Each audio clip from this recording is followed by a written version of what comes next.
Hi, I'm Jen Strader. I'm here today with Allison to talk about some questions we've been getting about Gr8Ladies, things like what is Gr8Ladies? If you've heard that I'm taking a fellowship to go study in Denmark, you may have questions about kind of what's going to happen now that I'm leaving the Twin Cities. So I kind of have a list of questions here that I wanted to go through with you guys to make sure that we're all on the same page and that you know that Gr8Ladies is moving forward and all the things that you can do to help and contribute.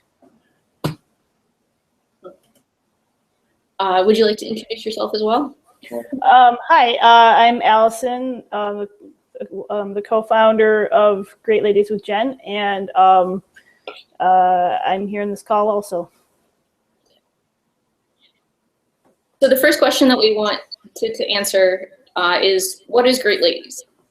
So it is an organization to support women in the Groovy community, whether that's Groovy, Grails, Griffin, Gr8L, any of the related Groovy technologies, whether you are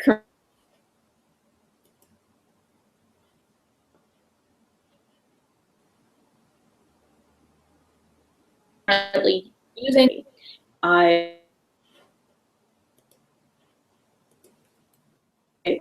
that includes education, like our great workshop series.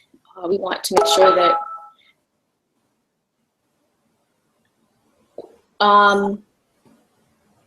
okay, so you can't hear me very well. I'll try and slow down a little bit.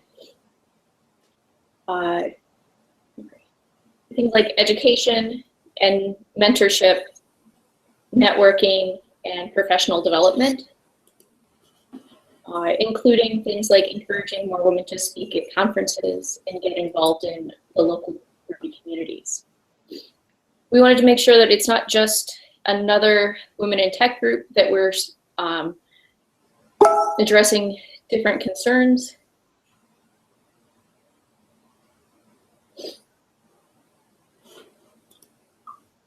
Okay, and that includes helping women specifically in the Groovy community. So I've done some research and gotten some data from different companies that the ratio is about 5%. And if you aren't familiar with women in tech in general, the average is about 20% of college grads and women working in Silicon Valley. And for the Groovy community to have even less than that means that we have a long way to go. And it means that we also need to help by working with broader women in tech groups, particularly here in the Twin Cities. We've worked with a group called the Twin City Geekettes, and working with other groups like that will be important going forward. It's also important to note that we are open to anyone of any gender, so our events are frequently attended by women and men, and that we are also supportive of other forms of diversity as well.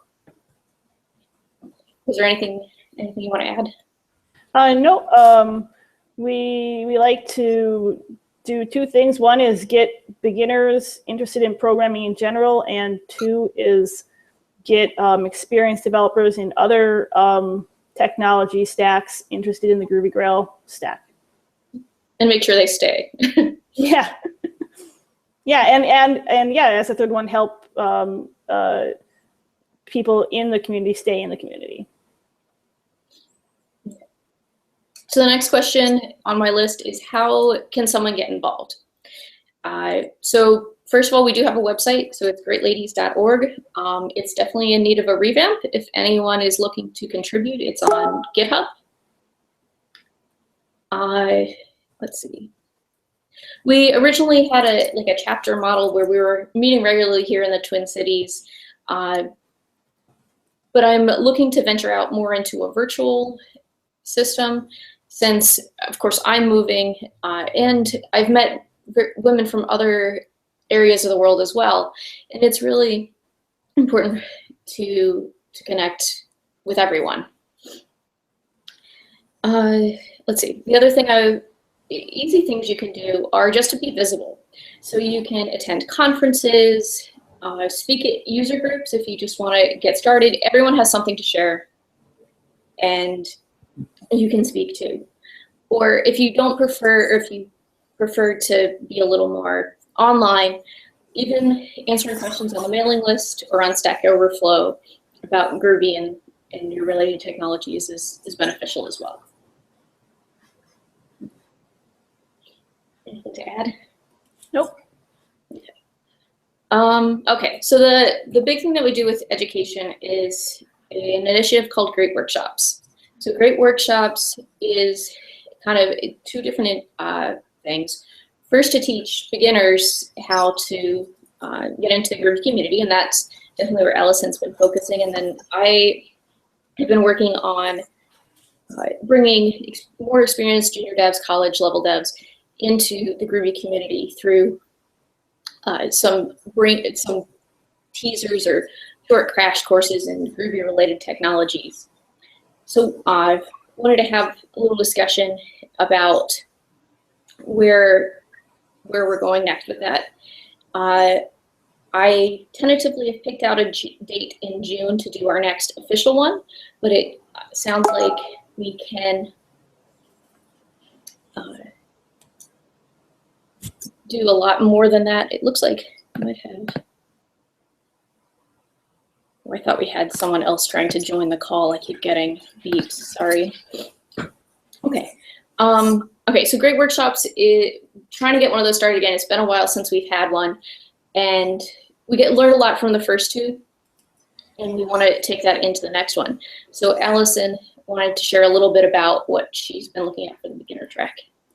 So in the beginner track in the past, I wrote about a 15-hour curriculum, and I taught that over the course of 2 days. And the beginners were all really really smart and involved, and were really able to follow along. But I think it was a little overwhelming and sent the message that programming has to be this intense, all or nothing experience. So what I've decided to work on this year is a series of short 30-minute beginner workshops that are about 30 minutes of lecture, followed by an hour or an hour and a half of freestyle coding. So the lectures will be where I will kind of walk through a tutorial and live code them, but I won't have the students try to follow along while I'm doing the examples. They'll watch me go through it all, and so it's a little bit like a lecture, live coding, and then they will spend the next hour going through the tutorial themselves with the help of me and some teaching assistants who will walk around and help them. So the first curriculum, which I've written and I'm just writing up properly with screenshots and stuff, is on Introduction to the Command Line, which is a great alternative way to control your computer. As a developer, there's a lot of things that you can't do with just pointing and clicking, and you really need to pull up this text window and type in commands. And so that's what you'd learn in the Command Line Beginner Workshop. In the future workshops would be Introduction to Version Control with Git, and a brief, very short introduction to Groovy.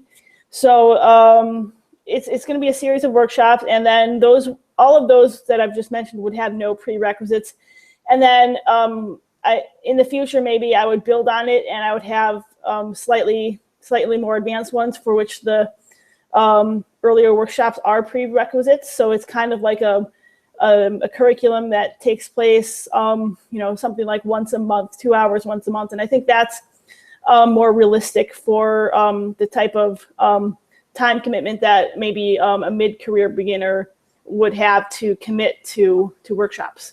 So I hope to get more lasting involvement that way. That sounds great. So that's with the beginner, the intermediate / junior dev track that I previously done. One thing that I want to try and do is include virtual aspect to that. So something like a hangout like this, so that more people can get involved, more people can help teach and attend as well. And it is important that these workshops are very much just a crash course of beginner, a teaser into getting people to learn more about Groovy and the related ecosystem technologies, and someone that's looking for more of an intense job training, we have a list of companies that we can refer them to. Okay. So that's great workshops. So moving on to the big question that kind of brought me here today, and why I'm now concerned about where we're going. And that's that I am taking a fellowship through a Fulbright grant to go and study static analysis and a little bit about the Groovy compiler with a particular very specific research group in Denmark. And that's, of course, a very exciting opportunity for me, but it leaves a lot of questions as far as what's going to happen. And first of all, pretty much nothing is going to change other than my physical location. I still have bandwidth to do a lot of the organizing, but it does mean that since I'm not located in the Twin Cities anymore, that I'll be helping out more virtually and through social media and other forms. It's also important to me to be involved when I go to Denmark, so I'm going to be actively, and I've identified a few different women in tech groups that I'd like to get involved in when I'm over there, and hopefully try and work with them. So that's that. Okay. Okay. From other initiatives, so if someone is looking to get involved, there's a lot of work, a lot of things that we definitely like to see get done. And I had a short list of a few things if someone is looking to contribute. So the first one is my focus has definitely been on trying to get more women to stay and to advance their careers with Groovy. So that includes things like making sure that women get to conferences, so giving them access to conferences, as well as making sure that women who don't have this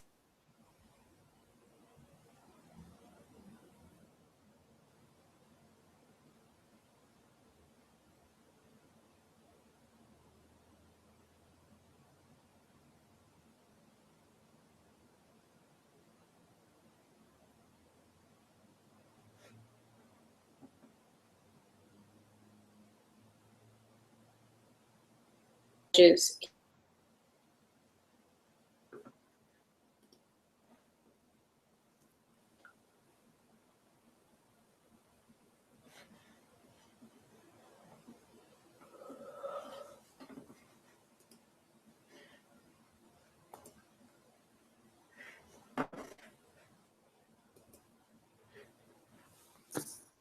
Oh, are we still? I can hear you now. Okay, so did you get the? No.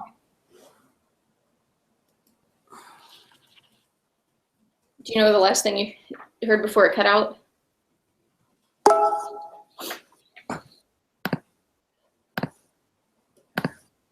Okay. Let's see. So I was probably talking about. So I'm going to Denmark. Nothing's going to change, except that I'm going to be in a different location. So I'm going to have to help more virtually and through social media. There were other initiatives that I wanted to try and look at, including making sure that everyone has access to speak at conferences through some kind of scholarship or grant if someone wants to lead the way with that. In that, I wanted to also do a shout out to a group in the UK that has been doing workshops to teach children to code in Groovy, and thought that that would be a really good thing, and you should go and help them too. What is there anything else on your list of things that people can do to help, Allison? Well, if people have, if people who are already know something about programming want to speak for 30 minutes about the topic, we really welcome other speakers. It doesn't just have to be at the workshop, it can be at our meetup. So if you're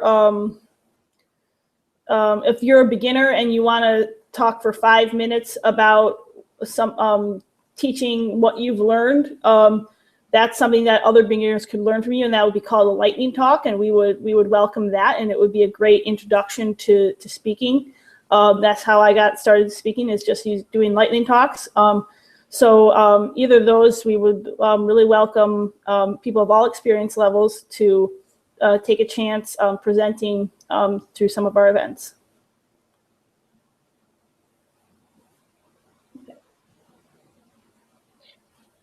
Okay, so the last thing I kind of had on my list was, what can everyone else do too? So if you don't identify as a great lady, there are a few things at varying levels that you can do to try and help. The first thing I would suggest is to first look around. So if you're working, teaching, mentoring other women, make sure that they have access to the same opportunities, all of the normal things, that everyone's getting paid equally, that if you notice in a meeting that someone's getting talked over, to make sure that you call on them and say, hey, it looks like you have something to say. Make sure that you're doing all of those things too. And be conscious about the unconscious biases that you may be experiencing, and that even I do too. And the last one is to make sure you can attend events. So our events have always been open to everyone, and that's something that you definitely shouldn't feel uncomfortable coming to one of our events. Please don't feel uncomfortable wearing our stuff or coming to our events. We're happy to have everyone.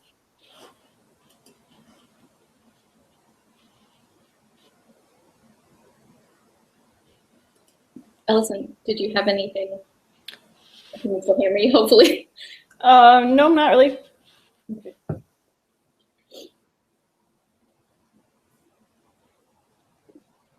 Okay, so that was kind of all the things I had down that wanted to say and publicize, that this is what we've been doing and this is where we're going. And of course, feedback is welcome from everyone. We wanted to make this, or at least I wanted to make this a discussion, so your feedback is very valuable about all of the different things.